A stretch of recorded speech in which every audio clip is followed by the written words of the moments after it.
Bible సమయం గంభీర సమయం వచన పరంపర ధ్యానాంశ సమయం. బైబిల్ సమయం గంభీర సమయం దైవ సన్నిధికి అనుబంధ సమయం. బైబిల్ సమయం బైబిల్ సమయం బైబిల్ సమయం బైబిల్ సమయం. సొలొమోను సూక్తుల గ్రంథం, సామెతల గ్రంథం, సర్వలోకానికి సర్వజనులందరికీ సరళమైన గ్రంథము, సందేశమిచ్చు ఈ గ్రంథం. సొలొమోను సూక్తుల గ్రంథం, సామెతల గ్రంథం.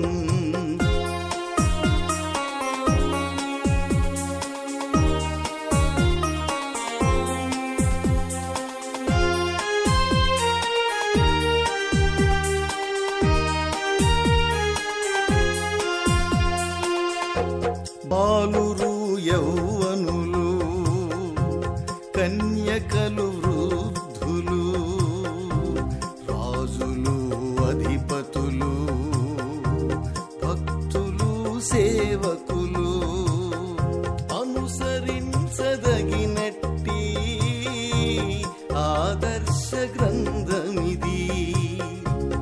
ఉపదేశమంగీకరించిన సురక్షితముగా నుందురు. కీడు వచ్చునన్న భయము లేక నెమ్మదిగా నుందురు. సొలొమోను సూక్తుల గ్రంథం, సామెతల గ్రంథం. యేసు నామన్న మహిమ కలుగునుగాక. మన జీవితాల్లో మనము నిర్భయముగా జీవించాలి, మన జీవితము తృప్తిగా మనం జీవించాలి అంటే ఆయన రాజ్యమును, నీతిని మొదటగా మనం వెతకాలి. ఇంత గొప్ప ఆత్మీయ సత్యాన్ని మనం తెలుసుకొని మనం దేవుడి కొరకు జీవించి ఈ అంత ఆత్మీయంగా నిర్భయంగా మనం జీవించాలి అనంటే రక్షణ సువార్త విని రక్షణ పొందాలి.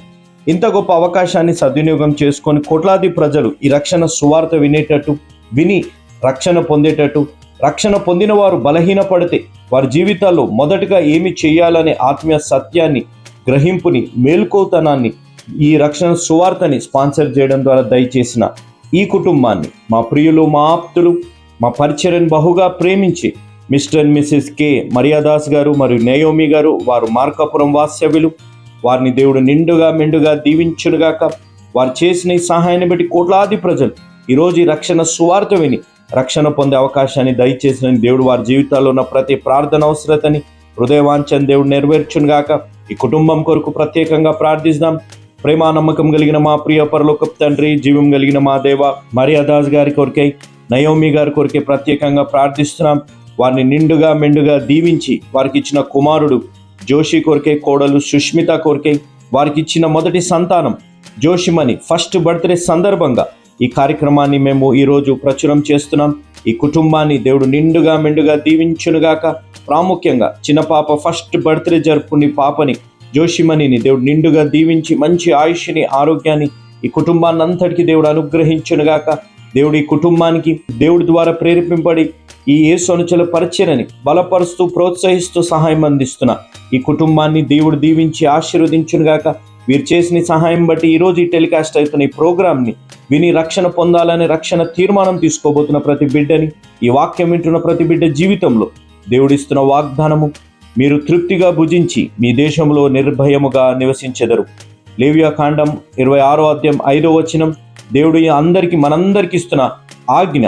కాబట్టి మీరు ఆయన రాజ్యమును, నీతిని మొదటగా వెతుకుడి, అప్పుడు అన్నీ మీకు అనుగ్రహింపబడును. మత్తయి సువార్త 6వ అధ్యాయం 33వ వచనం దేవుడు వాగ్దానం మనందరి జీవితాల్లో ప్రాముఖ్యంగా ఈ కుటుంబ జీవితాల్లో దేవుడు నెరవేర్చి ఈ ఆజ్ఞానుసారంగా మనందరం నడుచుకునే విధంగా దేవుడు మనల్ని నడిపించునుగాక.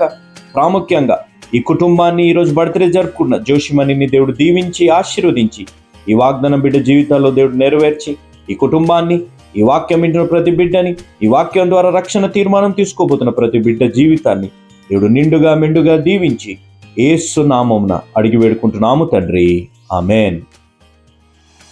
Good evening, praise the lord. దేవుని నామానికి స్తోత్రం. సకాలానికి వచ్చిన మీ అందరికీ నా ప్రత్యేక వందనాలు. సర్వ కృపానిధిగు దేవుడు మమ్మలను నిండారుగా దీవించునుగాక. అమ్మా బాబు ఎలా ఉన్నారు? బాగా ఉన్నారు కదూ. అనేక పర్యాయాలు కృంగుదలలో ఉంటాం. నిస్పృహ నిరాశలు భర్త మూలంగా, తోబుట్టువుల మూలంగా, తల్లిదండ్రుల మూలంగా ఒక్కొక్కసారి నిస్పృహ నిరాశలో ఉంటాం. కానీ మీరు రాత్రి టీవీ తెర మీదకి వచ్చి బాగున్నారా అని పలకరిస్తూ ఉంటే ఎంతో ఆదరణ ఉంటుంది అని కొంతమంది బిడ్డలు ఫోన్ చేసి చెప్తూ ఉంటారు.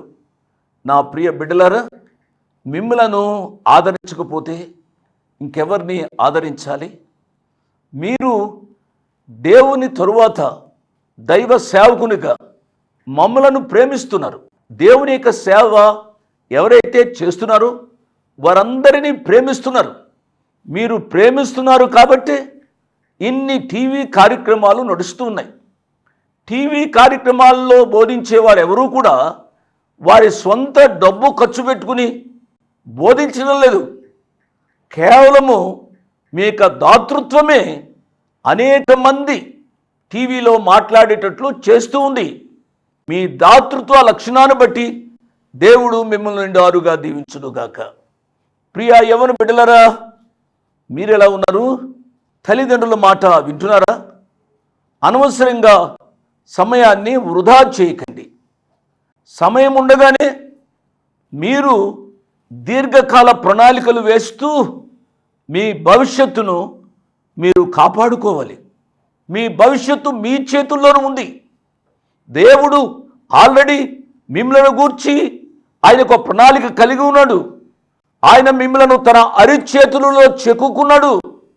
ప్రతిరోజు మీ గూర్చి ఆయన ఆలోచిస్తున్నాడు.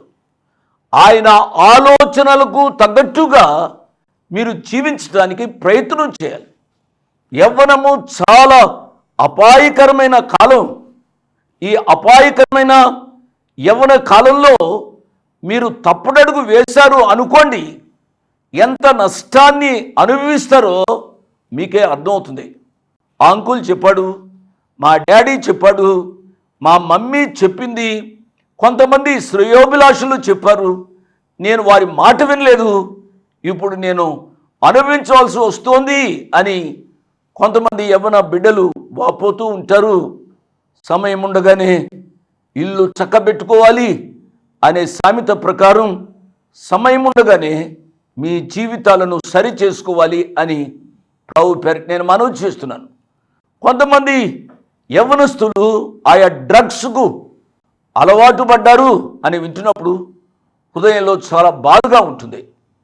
నా ప్రియ బిడ్డలారా, డ్రగ్స్ కానీ, త్రాగుడు కానీ, వ్యభిచారానికి కానీ తావివ్వవద్దు అని ప్రభు పేరిట నేను జ్ఞాపకం చేస్తున్నాను. మంచిది, మీ ఆరోగ్యాల కొరకు ప్రార్థన చేస్తున్నాం. మన ఇంట్లో ఎవరైనా హాస్పిటల్లో ఉంటే వారి వివరాలు ఫోన్ చేయండి, మాకు ఉత్తరం రాయండి. తద్వారా మీ కొరకు ప్రత్యేకంగా ప్రార్థన చేయడానికి అవకాశం ఉంటుంది. సామెతల గ్రంథ ధ్యానాల యొక్క ముగింపులో ఉన్నాం. ఇంకా 4-5 అధ్యాయాలు ఉన్నాయి. ఈ 4-5 అధ్యాయాలు వచనం వెంబడి వచనం అయ్యే వరకు మీరు ప్రార్థన చేస్తూ ఉండాలి. ప్రభు మనతో మాట్లాడుతూ ఉండగా ప్రభు మాటలకు విధేయులుగా మీరు తీర్మానం చేసుకునే వాళ్ళని ప్రభు పేరిట నేను జ్ఞాపకం చేస్తున్నాను. మంచిది, దేవుని యొక్క వాక్య ధ్యానంలోనికి వెళదాం. దానికి ముందుగా ప్రార్థన చేసుకుని దేవుని యొక్క వాక్యాన్ని ధ్యానం చేసుకుందాం. తలలు వంచండి, కండ్లు మూసుకునండి, వీలున్న వారు మోకరించండి, ప్రార్థనలో నాతో ఏకీభవించండి. మమ్మల్ని మికిలిగా ప్రేమించిన మా ప్రియ పరలోకపు తండ్రి, వందనాలు, స్తోత్రాలు. మీ కుమారుడు మా రక్షకుడు యేసు ప్రభు వారి యొక్క అత్యున్నతమైన నామంలో మీ కృపాసనాన్ని సమీపించడానికి మీరు మాకిచ్చిన భాగ్యం కొరకై వందనాలు, స్తోత్రాలు. ఎంతమంది టీవీ దగ్గరికి వచ్చారో వారందరితో ఈ రాత్రి మాట్లాడండి. అనారోగ్యం వలన, ఆయా ప్రమాదాల వలన టీవీ దగ్గరికి రాలేని మా ప్రియుల కొరకై ప్రార్థన చేస్తున్నాం. వారిని దయతో ముట్టి సంపూర్ణమైన స్వస్థత దయచేయమని అడుగుతున్నాం. ఏ కుటుంబాలలో గలిబిలి సాతానుడు సృష్టిస్తున్నాడో ఆ గలిబిల్ని అంతమొందించి ఆ కుటుంబంలో శాంతి సమాధానాలు దయచేయమని అడుగుతున్నాం. నాయనా, యవ్వన బిడ్డల యొక్క భవిష్యత్తు కొరకై ప్రార్థన చేస్తున్నాం. మా యవ్వన బిడ్డలు వారి యవ్వన ప్రాయంలోనే రక్షింపబడి మీ కొరకు జీవించడానికి సహాయపడండి. ఈ రాత్రి వాక్య భాగం ద్వారా మాతో మాట్లాడండి. మీరు మాట్లాడుతూ ఉండగా మీ వాక్యానికి లోబడే కృపానుభవం మీరు మాకు దయచేయండి. మహిమ పొందుమని యేసు ప్రభు వారి ఉన్నతమైన నామున స్తోత్రం చెల్లించి వేడుకున్నాము తండ్రి. ఆమెన్, ఆమెన్ అని నాతో చెప్పిన మీ అందరికీ నా ప్రత్యేక వందనాలు. బైబిల్ తెరిచారు కదూ. సామెతల గ్రంథం 27వ అధ్యాయము 5-6 వచనాలు మరొకసారి చదువుతున్నాను. నేను పాఠంలో నేను చదివాను, మరొకసారి చదువుతున్నాను. చాలా ప్రాముఖ్యమైన వచనాలు. లోపల ప్రేమించుట కంటే బహిరంగముగా గద్దించుట మేలు. మేలును కోరి స్నేహితుడు గాయములు చేయను. పగవాడు లెక్కలేని ముద్దులు పెట్టుకును. కొంతమంది లోపల ప్రేమించినట్లుగా ఉంటారు. ప్రేమ యొక్క నిర్వచనాన్ని మనం అర్థం చేసుకోవాలి. ప్రేమ అంటే ఏదో రీతిగా స్వార్థం కొరకు చేయడం కాదు. ప్రేమ శాశ్వతమైనది. ప్రేమను గూర్చి పౌలు గారు గొప్ప నిర్వచనాన్ని చెప్పారు. ప్రియులరా, ప్రేమ కంటే ఉన్నతమైనది ఏమీ లేదు అనే సత్యాన్ని జ్ఞాపకం చేస్తున్నాను. బోధకులు ఈ దినాల్లో వారుకున్న వరాలను బట్టి వారు అతిశయిస్తూ ఉంటారు. ఎవరైనా అతిశయించవలసి వస్తే దేవుని ప్రేమను కలిగి ఉండడం నేర్చుకోవాలి. ఆ ప్రేమ యొక్క నిర్వచనాన్ని నేను చదువుతున్నాను. నేను అనేక పర్యాయాలు చెప్పాను. భార్య భర్తలు వారి పడకలకు వెళ్ళడానికి ముందుగా ఒక్కసారైనా కొరింథీయులకు రాసిన మొదటి పత్రిక 13వ అధ్యాయము కొన్ని వచనాలు చదువుకుని వారు నిద్రకు ఉపక్రమించాలి.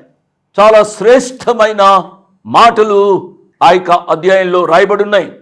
ఎందుకైనా యవనస్తుల మేలు కొరకు, కుటుంబీకుల మేలు కొరకు, భార్యాభర్తల యొక్క మేలు కొరకు నేను చదువుతున్నాను. ఆ మాటలు మీరు చూడండి, వినండి. బైబిల్ ఉంటే మీ ముందు పెట్టుకోనండి. నేను చదువుతున్నాను. కొరింథీయులకు రాసిన మొదటి పత్రిక 13వ అధ్యాయము మొదటి వచనాన్ని నుంచి చదువుతున్నాను.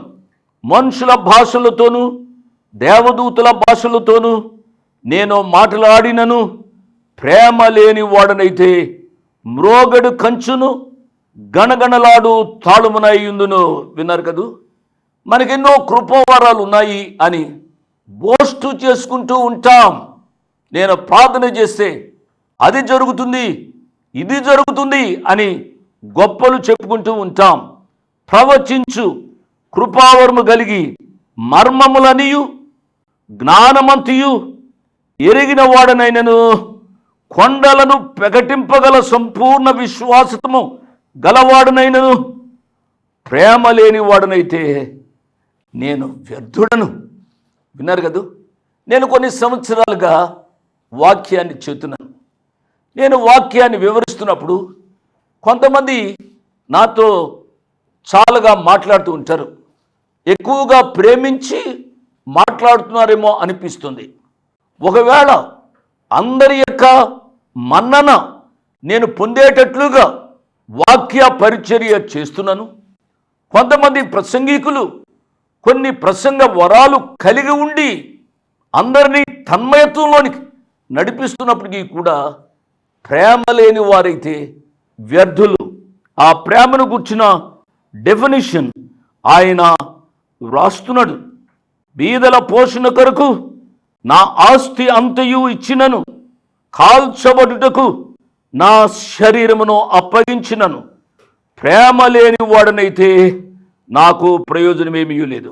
ప్రేమ దీర్ఘకాలము సహించును, దయ చూపించును. ప్రేమ మత్సరపడదు, ప్రేమ డంబముగా ప్రవర్తింపదు. ఒక్కొక్క మాట నేను చదువుతున్నప్పుడు మనము ఆలోచించాలి. నాకు వివరించడానికి నాకు సమయం లేదు. స్వప్రయోజనమును విచారించుకున్నదు, త్వరగా కోపపడదు. ఎన్ని పర్యాయాలు భార్య మీద కోపపడతాం, భర్త మీద కోపపడతాం, పిల్లల మీద కోపపడతాం. ప్రేమ త్వరగా కోపపడదు. అపకారమును మనసులో ఉంచుకొనదు. ఎవరైనా మనకు స్నేహితులు కానివారు, మనను ప్రేమించని వారు ఎదురైతే చొరచొర చూసుకుంటూ ప్రక్కదారిలో వెళ్ళిపోవాలని ప్రయత్నం చేస్తూ ఉంటాం. అపకారమును మనసులో ఉంచుకొనదు. దుర్నీతి విషయమై సంతోషపడక సత్యమునందు సంతోషించను. అన్నిటికీ తాళును. దేవుని నామానికి స్తోత్రం. అన్నిటినీ నమ్మును, అన్నిటినీ నిరీక్షించును, అన్నిటినీ ఓర్చును. ప్రేమ శాశ్వత కాలముండును. ప్రవచనములైనను నిరర్ధకములగును, భాషలైనను నిలిచిపోవును, జ్ఞానమైనను నిరర్ధకమగును. నా ప్రియులరా, ప్రేమ నిలుస్తుంది. ఆయన చివరిగా అంటున్నాడు, విశ్వాసము, నిరీక్షణ, ప్రేమ, ఈ మూడును నిలుచును. వీటిలో శ్రేష్టమైనది ప్రేమయే. అటువంటి ప్రేమ విశ్వాసులు కలిగి ఉండాలి. లోపట ప్రేమించి గోతులు తవ్వేదానికంటే బహిరంగముగా గద్దించుట మేలు అని ఈ జ్ఞాని అయిన సొలొమోను గారు చెప్తున్నారు. పౌలు గారు ఒకనాడు క్రైస్తవ మత ద్వేషి. యేసు ప్రభువారంటే అంగీకరించేవాడు కాదు. అటువంటి పౌలు గారు రక్షింపబడ్డారు. రక్షింపబడిన తన యొక్క విశ్వాస యాత్రలో పేతురు గారు పరిచయం అయ్యారు. పేతురు గారిని గద్దించవలసి వచ్చింది. పేతురు గారు యేసు ప్రభువారి యొక్క ప్రాముఖ్యమైన శిష్యుడు కాబట్టి అతడు ఏమి చేసినా మనం మాట్లాడడానికి వీల్లేదు అనుకోలేదు పౌలు గారు. లోపట ప్రేమించుట కంటే బహిరంగముగా గద్దించుట మేలు అని పేతురు గారిని పౌలు గారు గద్దించారు. ప్రియులరా, మన యొక్క జీవితాల్లో కూడా ఎవరైనా తప్పు చేస్తున్నారు అని మనం గ్రహిస్తే వారిని హెచ్చరించడం వారికి ఆశీర్వాదకరం అనే విషయాన్ని నేను జ్ఞాపకం చేస్తున్నాను. పేతురు గారు కూడా ఆ విషయంలో ఏమీ కోపపడలేదు. పేతురు గారి యొక్క మనస్సును మనము కలిగి ఉండాలి. పౌలు గారు గలతీ సంఘానికి వ్రాస్తూ ఈ రీతిగా చెప్పారు. ఈ విషయంలో గలతీలకు రాసిన పత్రిక 2వ అధ్యాయము, బైబిల్ ఉన్నవారు తీయండి. గలతీలకు రాసిన పత్రిక 2వ అధ్యాయంలో ఈ రీతిగా రాయబడి ఉంది. 14వ వచనాన్ని చదువుతున్నాను. వారు సువార్త సత్యము చొప్పున క్రమముగా నడుచుకొనకపోవుట నేను చూచినప్పుడు అందరి ఎదుట కేఫాతు అనగా పేతురు గారితో నేను చెప్పినది ఏమనగా, నీవు యూదుడవైందియు యూదుల వలె కాక అన్యజనుల వలనే ప్రవర్తించుచుండగా అన్యజనులు యూదుల వలె ప్రవర్తింపవలని ఎందుకు బలవంతము చేయుచున్నావు అని పేతురు గారిని ఆయన గద్దించాడు. లోపట ప్రేమించుట కంటే బహిరంగముగా గద్దించుట మేలు. మేలును కోరి స్నేహితుడు గాయములు చేయను. పేతురు గారు ఆ సందర్భంలో పౌలు గారి మీద కోపడడానికి అవకాశం ఉంది. వీడు నిన్నగాక మొన్న వచ్చాడు ప్రభు దగ్గరికి, ఏదో చెప్తున్నాడు అనుకోలేదు. మేలును కోరిన స్నేహితుడు గాయము చేస్తాడు అని పేతురు గారికి తెలుసు. పగవాడైతే లెక్కలేని ముద్దులు పెట్టుకుంటాడు. యేసు ప్రభువారితో ఇస్కరియోతీయుగా ఉన్నాడు, కానీ ఆయన పగవాడిగానే జీవిస్తూ వచ్చాడు. ఎందుకనంటే ఆపర్చునిటీ ఎప్పుడు వస్తుంది సులాభం కొరకు అని అనుకున్న ఇస్కరియోతు యూద ముద్దు పెట్టుకుని యేసు ప్రభువారిని అప్పగించినట్లుగా మనం చూస్తూ ఉన్నాం. ఈ రాత్రి సమయంలో ప్రియులరా, లోపట ప్రేమించడం వద్దు, బహిరంగంగా గద్దించడానికి మనం తీర్మానం చేసుకుందాం. దావీదు బెత్షెబాతో పాపం చేశాడు. తద్వారా బెత్షెబాను ప్రేమించిన వాడు తన యొక్క భర్తను చంపించాడు.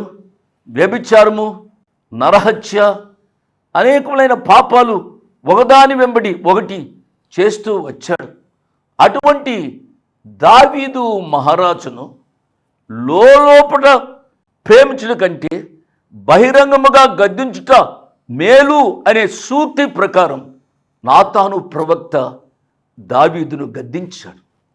దావీదు రాజునా నేను గద్దిస్తానా అని అనుకోలేదు ప్రియులరా. దావీదును ప్రేమించిన వాడు నాతాను ప్రవక్త, అందుచేతనే అతనిని గద్దించాడు. ఆ విషయంలో తప్ప దావీదు మరి ఏ విషయంలో కూడా దేవుని హృదయాన్ని బాధపరచలేదు. మన యొక్క జీవితాల్లో కూడా మేలును కోరి ఇతరులకు మనము చెప్పవలసింది, సత్యాన్ని చెప్పవలసిన ఆవశ్యకత ఉంది అనే విషయాన్ని జ్ఞాపకం చేస్తున్నాను. 7వ వచనం, కడుపు నిండిన వాడు తేనె పట్టునను త్రొక్కివేయును, ఆకలి గొనిన వానికి చేదు వస్తువైనను తీయగా ఉండును. ఈ వచనం చదువుతున్నప్పుడు కొన్ని టౌన్స్లోను సిటీస్లోనూ ఉన్న హోటల్స్ గుర్తుకొచ్చినాయి. కొన్ని పెద్ద పెద్ద హోటల్స్కు వెళితే ముందు ఏం చేస్తారంటే ఏమేమో తీసుకుని వస్తారు. వాటిని తినడం ద్వారా కడుపు నిండిపోతుంది. తద్వారా అసలైన ఆహారాన్ని తీసుకుని వస్తారు. అసలైన ఆహారం ఎంత రుచిగా ఉన్నప్పుడు కూడా ముందంతా చెత్తతో నింపారు ఈ కడుపుని. కనుక ఎంత విలువైన ఆహారం తెచ్చినప్పుడు కూడా అది కొద్దిగానే తింటాం. అది హోటల్స్ నడిపించే యాజమాన్యం యొక్క కుయుక్తేమో. ఇక్కడ ఏం రాశాడు? కడుపు నిండినవాడు తేనె పట్టునను త్రొక్కివేయును, ఆకలి కొన్నవానికి చేదు వస్తువు పెట్టినా తింటాడు. అనేక పర్యాయాలు పేదవారు తింటూ ఉంటే చాలా బాధగా ఉంటుంది. ఏదైనా తింటూ ఉంటారు, కడుపు నింపుకోవాలని ఆశపడుతూ ఉంటారు. వీటిలో ఒక మాట చెప్తున్నాను, నా ప్రియులరా, ఈ దినాల్లో చాలామంది చెత్త చేత వారు కడుపు నింపుకుంటున్నారు. చెత్త నావల్స్, చెత్త సీరియల్స్, చెత్త చేత మీ యొక్క జీవితాలు నింపుకుంటున్నారు అనే సత్యాన్ని నేను జ్ఞాపకం చేస్తున్నాను. ఇది సాతానిక కుయుక్తి అని గ్రహించాలి. 8వ వచనం చదివి నేను ముగిస్తాను. తన ఇల్లు విడిచి తిరుగువాడు గూడు విడిచి తిరుగు పక్షితో సమానుడు.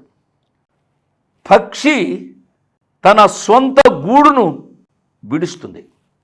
పక్షి తన సొంత గూడును విడిచి ఆ రీతిగా అది తిరుగుతుంది అనేది మనకు తెలుసు. అదే రీతిగా నీవు నీ యొక్క ఇల్లును విడిచి వేరే ఇళ్లలో ఎక్కువ సమయాన్ని గడపవద్దు అని ప్రభువు పక్షంగా నేను మనవి చేస్తున్నాను. కొంతమంది యవ్వన పిల్లలు కనుక అపోజిట్ సెక్స్ ఉన్నవారి ఇంటికి పదే వెళతారు. దాని ద్వారా ఎంత నష్టం. అట్టి వారిని గూర్చి దేవుని వాక్యం సెలవిచ్చేది ఏమిటనగా, గూడు విడిచి తిరుగు పక్షితో సమానం. కాబట్టి నా ప్రియ బిడలారా, గూడు విడిచిన పక్షుల వలె మీరు జీవించవద్దు అని నేను మనవి చేస్తున్నాను. ముగింపులో ఒక మాట చెప్తున్నాను. గూడు విడిచిన పక్షి వలె కొంతమంది సంఘాలు కూడా తిరుగుతున్నారు. ఈ దినాల్లో ఈ సంఘంలో ఉంటారు, వచ్చే కొన్ని రోజులకి ఇంకొక సంఘంలో కనపడు. ఈ దినాలలో ఈ సంఘంలో ఉంటారు, కొన్ని దినాలకు ఇంకొక సంఘంలో కనపడతారు. ఏమయ్యా, మొన్న ఆ సంఘానికి వెళ్ళావు కదూ, ఇప్పుడు ఈ సంఘానికి వచ్చేవేమిటి అని అంటే, ఈ సంఘంలో చాలా అద్భుతాలు జరుగుతున్నాయి, అందుకని నాకు కూడా ఏదైనా అద్భుతం జరుగుతుంది అని వచ్చాను అని చెప్తారు. గూడు విడిచిన పక్షితో సమానం నీవు. ఆ రీతిగా సంఘం విడిచి సంఘాన్ని తిరగవద్దు అని ప్రభు పేరిట నేను జ్ఞాపకం చేస్తున్నాను. దేవుడు చూచేది సంఘాలు కాదు, దేవుడు చూచేది ప్రసంగికులను కాదు, దేవుడు చూచేది ఈ హృదయంతరంగం. ముగింపులో ఒక ప్రశ్న, ఈ హృదయాన్ని యేసు ప్రభు వారికి ఇచ్చావా? హృదయం అన్నిటికంటే మోసకరమైనది. ఆ ప్రియ ప్రభు తన చేతులు చాచి నిన్ను అడుగుతున్నాడు, నా కుమారుడా, నా కుమార్తె, మోసకరమైన ఈ హృదయాన్ని నాకివ్వు, దానిని పరిశుద్ధంగా నేను మారుస్తాను అని చెప్తున్నాడు. గూడు విడిచిన పక్షి చందము వలె నీవు ఉండక, నీవు ప్రభు యొక్క పాదాల దగ్గరకు వచ్చి ప్రభు గూడులో బండ సందులలో ఎగురు పావురం వలె నీవు జీవించాలని నిన్ను ఆశీర్వదిస్తూ ముగిస్తున్నాను. దేవుడు వాక్యం విన్న ప్రతి బిడ్డను నిండారుగా దీవించును గాక. ఆమేన్. Praise the lord. దేవుడి నామానికి మహిమ కలుగును గాక. ఎలా ఉన్నారు? బాగున్నారా? సేవ, ఈరోజు సేవ బహుగా విస్తరిస్తూ ఉన్నాయి కదా.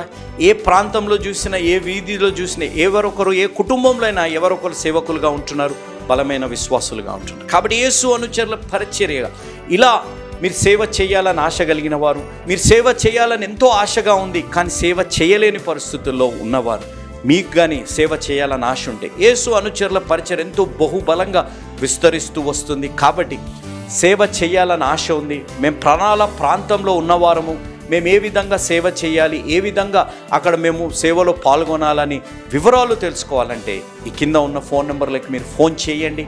మీకు దేవుడి చిత్తమైతే మాతో పాటు కలిసి మీరు సేవ చేసే అవకాశం ఉంది. యేసు అనుచరులనే పరిచర్యలో సేవ చేసే అవకాశం ఉంది. మీరు ఏ ప్రాంతవాసులు, మీరు ఎప్పుడు రక్షణ పొందారు, ఏ విధంగా సేవలో మీరు ముందుకు వెళ్ళాలనే దర్శనాన్ని దేవుడు కలిగించారు అనేది మీరు మాకు తెలియజేయండి.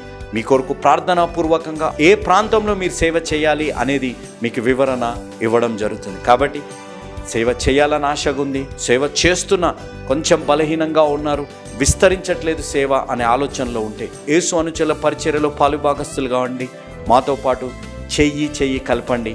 సర్వలోకానికి చెప్దాం, యేసు మార్చేది జీవితాలు, మతాలు కాదు అనేది. కాబట్టి ఈ వివరాలు మాకు తెలియజేయండి, మిమ్మల్ని సంప్రదిస్తాం, కలిసి పరిచర్య చేస్తాం. దేవుడు మిమ్మల్ని దీవించి ఆశీర్వదించును గాక. ఆమేన్. Praise the lord.